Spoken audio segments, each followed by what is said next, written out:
Hello guys, চলে এলাম আবার একটা নতুন ভিডিও নিয়ে বং ছোট্টু তোমাদের ভালোবাসা দেওয়ার জন্য। তো চলো গাইস, শুরু করা যাক। এখন আমি যাচ্ছি তোমাদেরকে নতুন ভিডিও দেওয়ার জন্য একটা জিনিস আনতে, সেটা সারপ্রাইজ থাকলো, ভিডিওর শেষে বলবো। তো তোমরা পুরো ভিডিওটা দেখতে থাকো।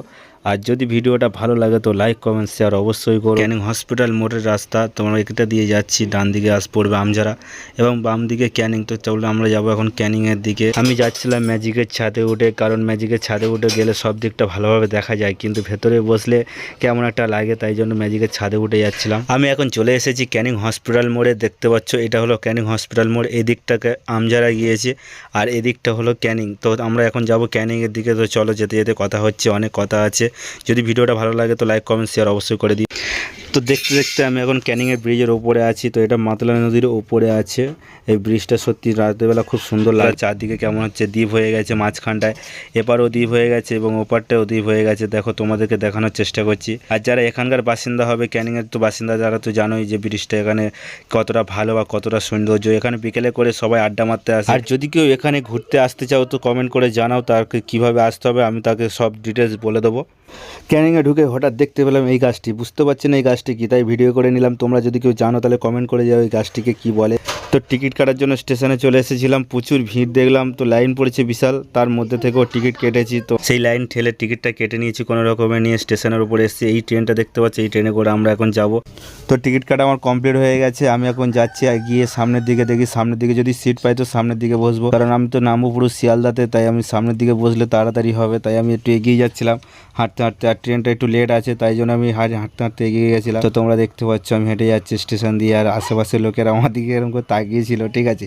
তো তার মধ্যে আমি ভিডিও করেছিলাম। তো দেখো, এই দেখো আমার টিকিট, আমি টিকিটটা কেটে নিয়েছি। হ্যাঁ, এটাই আমার টিকিট। তো যাওয়া আসা দুটোই টিকিট কেটে নিয়েছিলাম একসাথে। তো আমি একটু এগিয়ে গিয়ে দেখি, যদি ফাঁকা পাই তো বসে যাবো। ট্রেনটাও ছাড়ার সময় হয়ে এসেছিলো, তাই জন্য আর বেশি দূর যেতে পারিনি, সামনে বাকিতে বসে গেছি।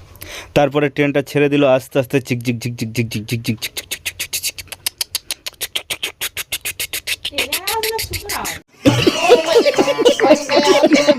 তো ট্রেনের ভেতরে দেখো কত লোক বসে আছে, দাঁড়িয়ে আছে। এরা সবই কোথায়, কে কোথায় যাচ্ছে ভগবান জানে। সত্যি কথা বলতে কি বলতো, মানুষ হলো একটা পাখির মতো, কে কোথা থেকে আসে কোথায় যায় তা দেখা যায় না। আর সত্যি কথা বলতে ক্যানিংয়ের ট্রেন কোনোদিন খালি থাকে না। আর সামনে দেখতে পেলাম দুর্গা উৎসবের প্যান্ডেলের প্রস্তুতি চলছে। তো এটা হচ্ছে দুর্গা প্যান্ডেলটা দেখেই মনে হলো যে দুর্গাপূজা কাছাকাছি চলে এসেছে। তাই তো বুঝতে পারলাম কাছাকাছি চলে এসেছে। এটা ভাদ্র মাস আর আশ্বিন মাসেই তো দুর্গাপূজা উৎসব। ট্রেনটা চলেছে সোনারপুরে। তো সোনারপুরে এসে দেখলাম একজন রিয়াকশন ভিডিও বানাচ্ছে। ভাবলাম আমি একটু ভিডিও করে দেখিয়ে দিই দর্শককে যে তারা যারা ভিডিও বানাচ্ছে তাকে কতটা কষ্ট করে, কতটা ঢুকতে দেখতে পেলাম একটা ব্রিজ। ভাবলাম ভিডিও করে নিই, কিন্তু ট্রেনটা তো দাঁড়ালো না, ট্রেনটা চলে গেল, তাই জন্য ভিডিওটা হালকা উপর দিয়ে হয়ে গেছে।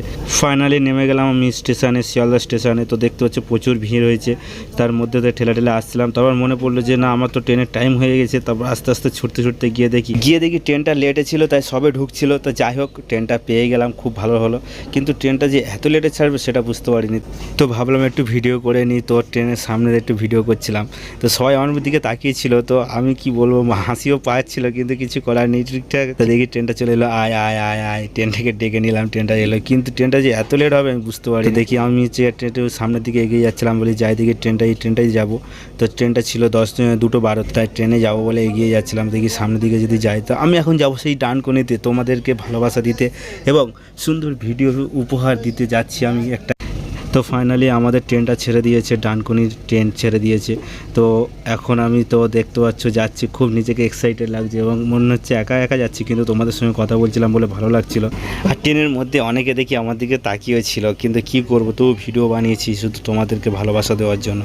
আর দেখতে পাচ্ছ এটা হচ্ছে শিয়ালদা স্টেশনে থেকে আমরা ছেড়ে চলে যাচ্ছে ট্রেনটা ডানকুনির উদ্দেশ্যে। আমি সেখানে যাচ্ছি ক্যামেরা আনতে, আমি তোমাদেরকে ভালো ভিডিও উপহার দেওয়ার জন্য একটা ক্যামেরা অর্ডার করেছিলাম, সেটা আনতে আস্তে আস্তে ছেড়ে দিয়েছি। আর এই জায়গাটা কোথায় যদি কেউ বলতে পারো তাহলে কমেন্ট করে জানিও, ঠিক আছে। দক্ষিণেশ্বরের কাছ থেকে যাবে, তা দক্ষিণেশ্বর মন্দির দেখতে পাবে না, এটা কি হয়, ওই দেখো দেখা যাচ্ছে দক্ষিণেশ্বর মন্দিরের চূড়া। আর এটা হলো দক্ষিণেশ্বর মন্দিরের স্টেশনের কাছাকাছি। তো আমরা স্টেশনের কাছাকাছি চলে এসেছি, কিন্তু স্টেশনে আমরা যাবো ডানকুনিতে। তো এখন আমি চলে যাচ্ছি গঙ্গার উপর দিয়ে, ব্রিজে যেতে ট্রেনের সময় লাগে প্রায় 1 মিনিট 20 সেকেন্ড মতো। তার মানে বুঝতে পারছো বন্ধুরা, এই গঙ্গার উপর থেকে এই যে ব্রিজটা কতটা লং ব্রিজ আর কতটা শক্তিশালী ব্রিজ, যার উপর থেকে কিনা ট্রেন চলে যাচ্ছে গঙ্গার উপর দিয়ে। দেখতে পাচ্ছ কি সুন্দর লাগছে সিনারিটা। আমি এখন যাচ্ছি গঙ্গার উপর দিয়ে। এটা হচ্ছে কি সেই গঙ্গার উপর থেকে রেলপথটা তৈরি হয়েছে, ওপরে আছে বালি হল। তো আমরা এখন ওর ওপরে আছি, দেখতে পাচ্ছ তোমরা কত সুন্দর লাগছে।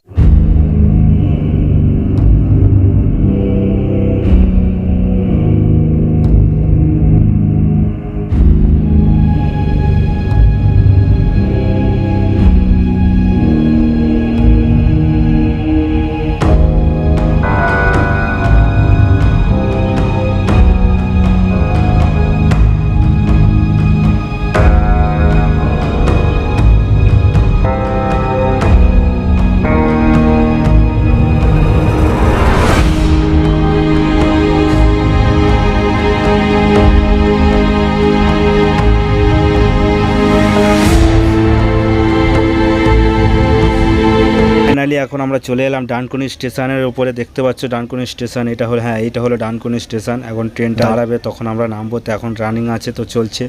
তো দেখতে পাচ্ছ বন্ধুরা এটা ডানকুনি স্টেশনে, দেখো এটা হচ্ছে জংশন স্টেশন। এখানে খুব লোকজনের সমাগম হয়, আজকের বিকেল হয়ে গেছে বলে তাই একটু লোকটা কম আছে, নাহলে এখানে প্রচুর লোকের সমাগম হয়। ব্যাস ট্রেনটি এবার এখানে দাঁড়াবে আস্তে আস্তে, তো তোমরা দেখতে থাকো। আর আমরা যাব এখন ওই উপরে সামনে যে ওভারব্রিজটা আছে সেই ব্রিজের উপরে, ওখান থেকে গাড়ি ধরে নেবো আমরা। তো ফাইনালি এখন ট্রেন থেকে আমি নেমে গেছি। তো দেখতে পাচ্ছ পাশ থেকে একটা থ্রু ট্রেন আসবে, দেখবে দৌড়ে ছুটে আসবে থ্রু ট্রেনটা। তখন বুঝতে পারিনি, ওই দেখো ট্রেনটা থ্রু ট্রেন আসছে, এটা এক্সপ্রেস ট্রেন আসছে। তো তার মধ্যে থেকে যাচ্ছি, আর পাশে পিছনে যে কাকুটা সে শুধু আমার স্ক্রিনের দিকে তাকিয়ে আছে, ঠিক আছে দেখতে পাচ্ছিলাম। তো আস্তে আস্তে আমি তখন হেঁটে হেঁটে এগিয়ে যাচ্ছি, তো সামনের দিকে এগিয়ে গেলাম। কাকু কাকু তুমি দাঁড়াও, কাকু কাকু তো একটু ভিডিও করে যাও। কাকুরা চলে কাছ থেকে, তো দেখো আমি এখন উপরে উঠবো। ফাইনালি এখন আমি হচ্ছে ব্রিজের ওপরে উঠে দাঁড়িয়ে আছি, গাড়ির জন্য অপেক্ষা করছি। দেখি গাড়িটা কখন আসছে, দেখা যাক। তো নিচে থেকে কিছু কিনে নিই। ফাইনালি আমি একটা টোটো ধরেছি, সেই টোটো করে যাবো আমি রেলগেট পর্যন্ত, সেখান থেকে আবার গাড়ি করে যেতে হবে পার হাউস। তো চলো আমি এখন ফাইনালি অবশেষে চলে এলাম আমি সেই কাছাকাছি, যেখানে আসলে আমি সেই ক্যামেরাটা পাবো, আমাকে ক্যামেরাটা দেবে বলেছিল, ঠিক আছে। সেই ক্যামেরা আনতে তোমাদেরকে সাথে নিলাম। শ্রীরামপুর টু ক্যানিংয়ের জার্নি বা কতটা হতে পারে বা কেমন করে যেতে হয় সব কিছু এই ভিডিওর মধ্যে পেয়ে গেলে, তা সব কিছু জানানোর জন্য আজকের এই ভিডিওটা করেছিলাম। আমি প্রায় চলে এসেছি কাছাকাছি। যদি ভালো লাগে তো ভিডিওটা লাইক করবেন অবশ্যই করো, তোমাদের ভালোবাসা এবং সাপোর্ট পাওয়ার জন্য আজকের এই ভিডিওটা। আমি সবসময় ফোনেই ভিডিও করি, তো ফোনে ভিডিওটা করি, এবার একটু ভাবলাম ক্যামেরা নিই, তাই জন্য ক্যামেরা আনতে চলে এসেছিলাম। শ্রীরামপুর সাথে থাকো, পাশে থাকো, আর তোমাদেরকে আমি ক্যামেরাটা দেখাচ্ছি, চলো দেখানো যাক। হ্যাঁ গাইস, এই সেই ক্যামেরাটা, সত্যি খুব আনন্দ লাগছে নিজেকে হাতে যখন ক্যামেরাটা পেয়েছি।